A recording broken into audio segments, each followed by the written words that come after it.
Okay, so in our last video, we went through this Euclidean algorithm to find the greatest common divisor of 803 and 154. And we went through these steps where we used the division algorithm to write 803 in terms of 154 with a quotient and a remainder, right? And then we did each subsequent step to find our greatest common denominator.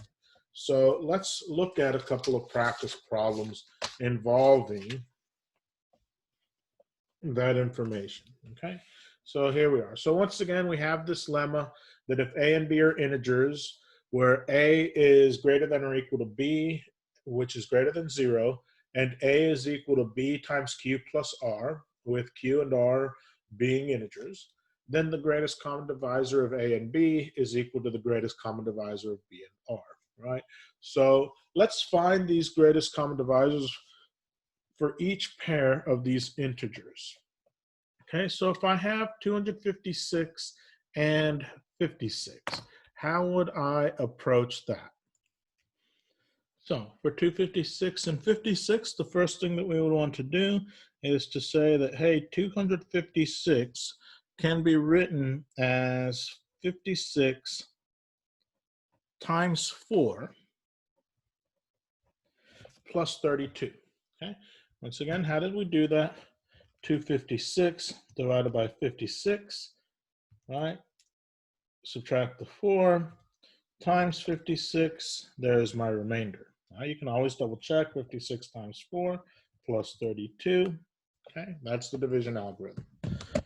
Okay, so then that's not 0, so we go and we say, well, what about 56? Okay, well, 56 is equal to 32 times 1 plus 24. That's not 0, so we go to our next step. 32 is equal to 24 times 1 plus 8. Okay, so we go again. Now 24 is equal to 8 times 3 plus 0. Right, so that means that that's my greatest common divisor. Right, so therefore, 256 and 56, the greatest common divisor is equal to 8. Okay? Now, it should be noted that truly,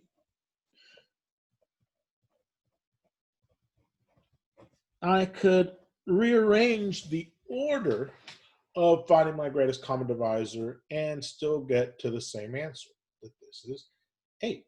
Okay? So let's look to the next one, right, where the smaller number is listed first, because for the Euclidean algorithm, because of how we define it, it is necessary to list the larger number first when finding our GCD, our greatest common divisor. However, in practice, many times the smaller number will be written first, right? It doesn't matter. I can still go through the steps of my process, okay? So if we look to this next one, okay, 945 and 2415.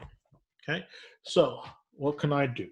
Well, I need to figure out 2415, right? So 2,415 is equal to 945 times something plus something, right? Use the calculator, right? Use the technology that's available to you. 2,415 divided by 945, right? So that's going to be a quotient of 2. Subtract out the quotient, multiply by 945, and I have a remainder of 525. We can always double check. 945 times 2 plus 525, that's what I need. Okay. Then go to the next step, and I'll say that 945 is equal to 525, right, times 1, and plus, let's see here, that would be 420. Then 525 is equal to 420 times 1 plus 105, right? So it's not always necessary to use a calculator if you're familiar with multiplication tables and familiar with your additions and summations and such. All right, so now we got to go one more time. 420 is equal to 105 times something plus something. All right. So once again, we can come over here and double check. And we'll say, okay, well, 420 divided by 105. Oh, it looks to be a multiple of 105. So that's 4, that's 0. So this means that there is my greatest common divisor, right? So therefore, the greatest common divisor of 945 and 2415 is equal to 105. That's the use of the Euclidean algorithm. Okay, this has been Maths with El Profe Lo. As always, if you have questions, please reach out.